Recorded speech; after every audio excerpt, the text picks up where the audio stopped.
সম্মানিত আগাম ফুলকপি চাষি ভাইরা আসসালামু আলাইকুম। আমি আজকে চলে আসলাম এয়ার মালিক সিডের। এই বছর আমরা পরীক্ষামূলক আগামে একটা জাত দিছি, সেটা হলো মালিক 50। এটার মাঠ পর্যায়ের ফলাফল দেখার জন্য এখন আমি অবস্থান করছি বগুড়া জেলার গাবতলী উপজেলার দেওনাই গ্রাম। আমাদের লিড ফার্মার আব্দুল্লাহ আল আরিফ সানা ভাইয়ের ফুলকপির জমিতে। ভাইয়ের গলার সমস্যার কারণে ভিডিওটা আমাকে করতে হলো। যদি দেখেন এই কপিটা মালিক 50, এই কপিটার বৈশিষ্ট্য হলো কি, এটা অল্প দিনে আসে। আপনি যদি এটাকে ইচ্ছা করলে আপনারা বর্ষার আগেও করতে পারেন, যদি বর্ষাকালে করেন বা বর্ষার পরবর্তী যে আগাম মৌসুমটা করেন, এটা আশা করি 50 দিনের মধ্যে চলে আসবে।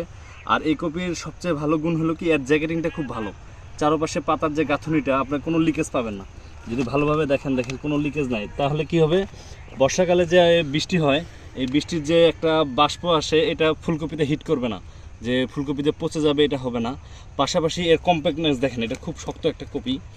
এই কারণে পরিবহনের ক্ষেত্রে এটা ভাঙবে না, অর্থাৎ মানে ঝুরঝুরা হয়ে যায় অনেক সময়, পরিবহনের ক্ষেত্রে এটা হবে না। আর পাশাপাশি ফুলকপিতে এবছর আমরা যেটা দেখছি, পাতা পোড়া রোগ, বিভিন্ন জাতের এই রোগটা হয়। এতে কচি পাতাগুলো থাকে, এগুলো পুড়ে যায়। এই কপিতে কিন্তু এই রোগটা আপনারা পাবেন না।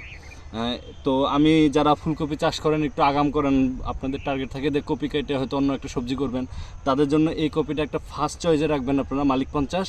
এই কপি করবেন, লাভবান হবেন। ধন্যবাদ সবাইকে।